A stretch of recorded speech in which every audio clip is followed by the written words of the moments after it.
rappeler pour faire ce bilan que la santé n'est pas une compétence obligatoire pour les conseils départementaux, mais que la situation est telle en Seine-et-Marne que le conseil départemental s'est saisi de ce sujet majeur, qui est une préoccupation essentielle pour les Seine-et-Marnais, pour se mobiliser sur cette question, travailler avec les partenaires dont c'est la compétence. Parmi ces partenaires, évidemment, l'ARS, la CEPAM et l'Ordre des médecins, et à même créer un service pour travailler sur l'attractivité en santé de notre territoire.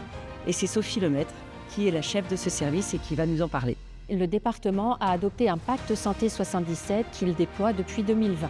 La promotion du territoire est assurée auprès des étudiants des facultés de santé franciliennes, notamment lors de soirées d'accueil organisées à l'attention des internes en stage en Seine-et-Marne. Une convention a été signée avec l'Ordre des médecins de Seine-et-Marne afin de promouvoir la maîtrise de stage. En 2024, 5 médecins de PMI ont également bénéficié de cette formation à l'accueil et à l'encadrement des internes en stage. Le département est dorénavant signataire de la majorité des contrats locaux de santé.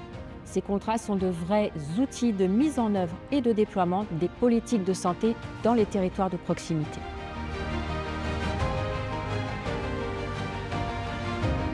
Le département s'est mobilisé pour soutenir et accompagner les territoires dans le cadre notamment des contrats locaux de santé, mais il s'est également mobilisé pour soutenir les étudiants en santé, les futurs médecins, pour les inciter à venir s'installer dans notre très beau département. Tout à fait. Le département apporte aujourd'hui 3 types d'aides financières.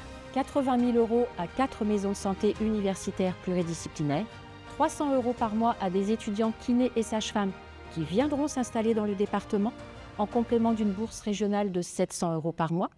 Ces étudiants perçoivent cette bourse pendant leurs 2 dernières années d'études.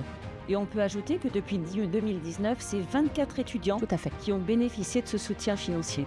Et la 3e aide financière, l'exonération de la part départementale de la taxe d'aménagement pour les médecins qui vont s'installer en maison de santé pluridisciplinaire. Et enfin, en 2024, un appel à projet Innovation en santé a permis de soutenir financièrement 10 projets innovants. Et il sera reconduit en 2025.